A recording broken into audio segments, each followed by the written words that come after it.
प्रधान ग्राम सभा का अध्यक्ष होता है, भूमि का अध्यक्ष होता है, बेघरों को पट्टा देता है, जमीन के आवासीय पट्टे दिए जाते हैं, जोत के लिए पट्टे दिए जाते हैं। क्या इस संबंध में प्रधान ने आपकी कोई मदद की? सर, हमने उससे कहा कि ये आबादी की जगह है और इस पे अगर हमारा अधिकार छीना जा रहा है तो हमारे साथ बहुत गलत किया जा रहा है। तो उन्होंने कहा जो है कि अब हम प्रस्ताव रखा जाएगा तब पट्टा बनाया जाएगा। तो हमने कहा ठीक है, प्रस्ताव जो बनाया जाएगा तो पट्टा बना दें, लेकिन उसके लिए वहाँ कोई प्रस्ताव किया ही नहीं गया। उसके बाद इन्होंने जो हमारे विपक्षी लोग रहे, ये हमारे साथ गलत हमको पीड़ित किया, परेशान किया। उन्होंने ज़बरदस्ती वहाँ पे कब्जा कर लिया। घाटा संख्या में अन्य लोगों के भी उसमें मकान बने हैं और हमारे जहाँ पर हमारा कब्जा था आबादी की जगह में, और उसके पीछे जो है घाटा संख्या हम जिसमें रह रहे हैं 211 है, जो आबादी की जगह है।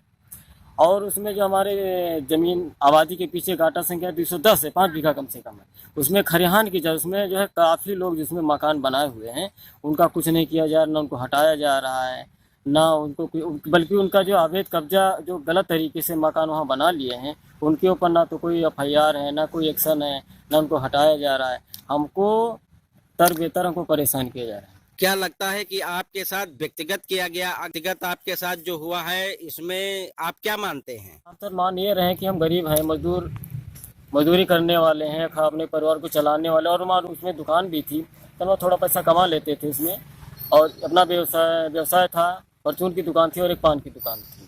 तो उसको उन्होंने जो है कि सारा लूटपाट करके हटा दिया है, और उन्होंने ज़बरदस्ती कब्जा, हम लोग जो अपना परिवार लेके घर बेघर हैं, गन्ना दफ्तर में बैठे हैं। अगर यहाँ भी जगह ना होती तो हम क्या, हम यही आबादी की जगह पर विपक्षी कायम हो गए हैं, अपना कब्जा कर लिया है।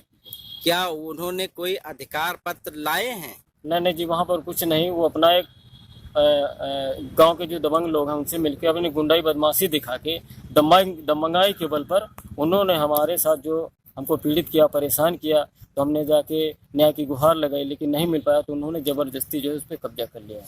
कानूनी तरीके से नहीं बल्कि अनाधिकृत रूप से आपको हटा करके आपकी जगह पर कब्जा कर लिया जी। और इस संबंध में आपने अधिकारियों को अवगत कराया है? जी, अवगत करा। हमने चौकी इंचार्ज को एप्लीकेशन दिया, थाना प्रभारी को दिया, SP साहब को दिया, ADM साहब को, DM साहब को, माने जो हमसे हो सका, जहाँ तक हमने कर्मचारी अधिकारियों को एप्लीकेशन दिया, उसके समक्ष दिया। जो हमारे साथ घटना हुई है, जो लूटपाट हुआ है, जो ज़बरदस्ती उसे लोगों ने कब्जा किया है, उनके भी नाम डलवाया है एप्लीकेशन में, लेकिन आज तक हमको कोई न्याय नहीं मिला है। तो हम यही कहना चाह रहे हैं कि हम पीड़ित को, और हम जब गाँव भी गए, अपना गांव भी जब गए, तो वहाँ के लोगों ने, जो दबंग लोग थे और हमारे विपक्षी उमेश महज जिनका उस पर कब्जा करवा दिया है, तो हम जब गए तो मारने पीटने की धमकी दे रहे, हमको मारने पीटने के लिए दौड़ा भी लिया। तो हम अपना परिवार लेकर फिर भाग गए। तो इस तरह से स्थिति है, मारने पीटने की धमकी दी जा रही है और ज़बरदस्ती हमको वहाँ से भगा दिया गया है, पीड़ित किया जा रहा है, दंडित किया जा रहा है। हम बहुत हैरान और परेशान हैं। जिस उम्मीद से आप धरना कर रहे हैं यहाँ पर गन्ना संस्थान में, तो यहाँ के संबंधित अधिकारियों द्वारा क्या कोई आश्वासन, कोई आपकी बात सुना है? आश्वासन नहीं दिया गया, ना तो कुछ कहा गया है, लेकिन हम अपनी बात प्रॉपर रखते रहे हैं अधिकारियों कर्मचारियों के बीच में।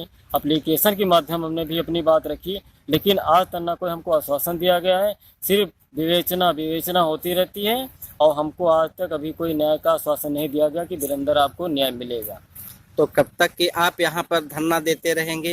हमारा धरना जब तक चलता रहेगा, हमारे और हमारे परिवार के, हम जो पीड़ित हैं, जब तक हमको न्याय नहीं मिलेगा तब तक हम धरने पे बैठे रहेंगे। और उसमें हमारे पेड़ भी लगे थे। हमारा एक लिप्टिस का पेड़ था, 2 नीम के पेड़ थे, 2 कदम के पेड़ थे, गूलर का पेड़ था, एक अमरूद का पेड़ था और एक चंदन जैसा पेड़ था। उसमें कई सारे पेड़ लगे हुए थे। तो अब सर उसमें कुछ पेड़ काट भी दिए गए हैं, और जब अपनी बात रखते हैं, कुछ कहते हैं, तो सिर्फ विवेचना किया जाता है और ये आश्वासन नहीं दिया जाता है कि आपको न्याय मिलेगी। तो अनाधिकृत रूप से हटा दिया गया, जबकि गैर कानूनी तरीके से दूसरे लोग उसी जमीन पर काबिज हैं। जी जी जी।